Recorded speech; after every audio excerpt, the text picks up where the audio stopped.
মিজু সোনা, কে আপনি? আমারও তো একই প্রশ্ন, আপনি কে? আরে ওই তোমার বেস্ট ফ্রেন্ড কাজু, ওর কথাই তোমাকে বললাম। হ্যাঁ, কিন্তু তুমি তো তার নাম কাজল বলেছি। তুই আসলে কাজল মানে একটা ছেলে ভেবেছিল, রাইট? হ্যাঁ আমরা বসে বসে আড্ডা দিই। খুব ভালো ডিসিশন নিয়েছো। কাজু যে রান্না করে না, রান্না করে তুমি একদম পুরো উন্মাদ হয়ে যাও। মানে কাজু সব দিক থেকে এত মাল্টি ট্যালেন্টেড। কখন থেকে সে কাজু মিচু তোমার তো একটা সুন্দর নাম আছে। মির্জা নামের একটা সমস্যা কোথায়? কাজু তোমার ছোটবেলার আবারও কাজু? তুই কেন কাজু কাজু করছো? ওর নাম তো কাজল, সুন্দর একটা নাম, সিম্পল একটা নাম। আচ্ছা কাজল, যে সুখবরটা দেওয়ার জন্য তুমি এত সকাল সকাল এই বাসায় চলে এসেছো, এই সুখবরটাই তো শোনা হলো। হ্যাঁ এটা বলো। আরে হ্যাঁ, আমার প্রমোশন হয়েছে, 70% ইনক্রিমেন্ট। কংগ্রাচুলেশন। তুই আগে বলবি না আমাকে দোস্ত? মির্জা, তুমি কি ফোন গুতাতে এসেছো এখানে? এই যে ফোন রেখে দিছি, এখন আমরা কফি শেষ করবো, তারপর মুভি দেখবো। বলেছিলাম না মাত্র 25 মিনিট সময় লাগবে। তুমি যে পারোস, তুই না? কেমন আছে তিথি? আমার মিজু তোমাকে কেমন রেখেছে বলো? তুমি হঠাৎ এখানে? আমি তো অফিসের কাছে পাশের বিল্ডিং এ ছিলাম। আমরা এখানে আছি, তুমি সেটা জানলে কি করে? কেন, মির্জাই তো বললো। পাশের বিল্ডিং ও, আমি ওকে বলবো না। আমি মুভি দেখবো না। তুমি না বললো তুই মুভি দেখবা? এখন আর ইচ্ছা করছে না, আমার কিছু শপিং আসলে বাকি আছে, আমি সেগুলো সারবো। চলো, আমারও কিছু শপিং করা লাগবে, আর মিজু যদি থাকে শপিং এ অনেক হেল্প করবে। আগামীকাল সকাল থেকে সন্ধ্যা পর্যন্ত তোমাকে আমার সাথে থাকতে হবে, আর আমাদের মধ্যে যাতে অন্য কেউ না আসে সেটাও এনশিওর করবো।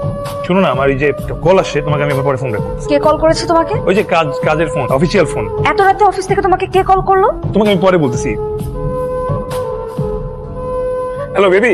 বেবি করতে হবে না। তুমি কোথায়? কোথায় মানে? মানে না বোঝার মতো তো কিচ্ছু বলি নাই। তুমি এখন কোথায়, কার সাথে, কি করছো সেইটা জানতে চেয়েছি। আমার না সকালে অফিসের অনেক কাজ ছিল, আমার সাথে দেখা করার মতো সময়টুকুই নাই। হ্যাঁ আমি তো এখন এই যে ওই অফিসের কাজের সাইটেই আছি, কাজ করতেছি। আচ্ছা শোনো বেবি, আমার না এখন যাইতে হবে, বুঝছো? তোমার সাথে পরে কথা বলবো, ওকে?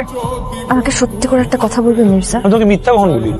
সত্যি আমাকে ভালোবাসো? অবশ্যই ভালোবাসি। যদি আমাকে সত্যিই ভালোবাসো তাহলে শুধু আমাকেই ভালোবাসতে হবে। আমি আমার ভালোবাসার কারোর সাথে শেয়ার করতে পারবো না। মানে কি, আমি তোমাকে ভালোবাসি? আমাকে ভালোবাসতে গেলে তোমার বেস্ট ফ্রেন্ড কাজলকে তোমার ছাড়তে হবে। কি কাজল আবার কি করলো? কি করলো, কেন করলো, কবে করলো, এত সব প্রশ্নের উত্তর আমি তোমাকে দিতে পারবো না। কি বলতেছি? কাজল হচ্ছে কি আমার ছোটবেলার বন্ধু, আমার বেস্ট ফ্রেন্ড। তুমি হচ্ছে আমার। কাজল যদি তোমার বেস্ট ফ্রেন্ড হয়ে থাকে তাহলে আমি তোমার কেউ না, এতটুকু জেনে নাও। দিদি তুমি কাজলকে ভুল বুঝতেছো। আমি আর কোনো কথা শুনতে চাই না মির্জা, আমার যা বলার ছিল আমি তা তোমাকে বলে দিয়েছি। আমি মানুষ হিসেবে হয়তো আদর্শ না, আমার মধ্যে অনেক ভুল ভ্রান্তি আছে, কিন্তু বন্ধু হিসেবে আমি 16 আনা খাটি। আমি আমার বন্ধুত্ব কোনোভাবেই ছাড়বো না, আসলে এমন একজনের জন্য না যে আমার বন্ধুত্বকে ভুল বুঝে।